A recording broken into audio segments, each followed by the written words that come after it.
Welcome back. We'll finish up on accounts receivable, then we're going to move to inventory in this video on Module 6. When we were finishing up, I had just mentioned that when we identify people that aren't paying us, or meaning their accounts are uncollectible, we write those accounts off to the allowance for doubtful accounts, or the account that could be called allowance for bad debts.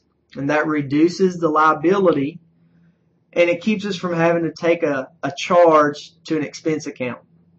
That's when we write it off. And that's through the GAAP process, where we're following the matching principle. All right.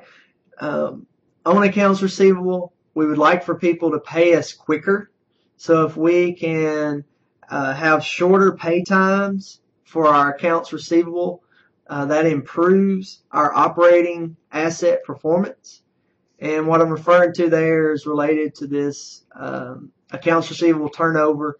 If you can have that ratio be a larger number, that means people are paying faster, and that's a good sign for us. So we're improving how our operating assets perform for us.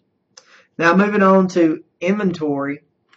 Inventory has to be valued at the lower of cost or market, and that simply implies that if we spent $10 to produce a product, that's our cost, and we find out that technology changes or something happens and people will buy that product, or people are only willing to pay like $8 for that product, we can't leave our inventory valued at $10 per unit. We have to bring it down and get it to this lower of what we consider to be the cost to produce it, or what the market value will allow.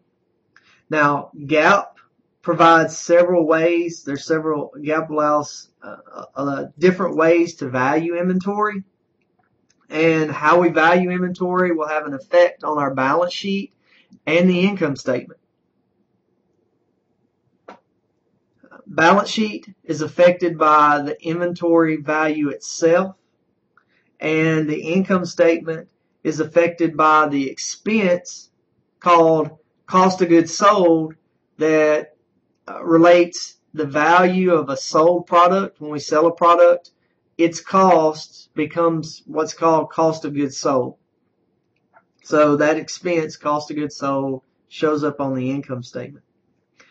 Just in general for inventory, the more value that's left in inventory, that means the less amount of expense that we have that's flowing through to cost of goods sold and hitting the income statement.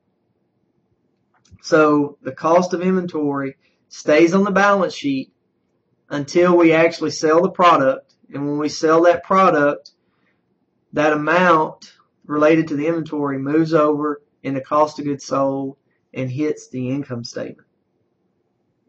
Now, several methods are mentioned in the book for valuing inventory. I'm not going to actually make you do the calculations, but I will talk about them real quick. There's FIFO, LIFO, and average cost. Under FIFO, we're talking first in, first out. So the first inventory we get in, that's the first one that we say is expensed out when it's sold. And LIFO is last in, first out. So the last inventory we get in, we're going to say that that's the first inventory that goes out to be expensed. And average cost is just a blend. So it's just an average of all the different costs that come into inventory, the different values that may come in at. When we get ready to send them out, they're going to go out at an average cost. Now, a few things here. In periods of rising prices, we tend to find that LIFO causes a company to have a greater expense amount and less value left in ending inventory compared to what FIFO does. And the reason for that is under LIFO, we're saying those last products that we made, they generally cost more. So if they're the first ones that we expense out, that makes the expense higher, and it leaves in inventory the value of the cheaper kind of products that we've had earlier in the period. About to run out of time, so we'll pick up on inventory in the next video.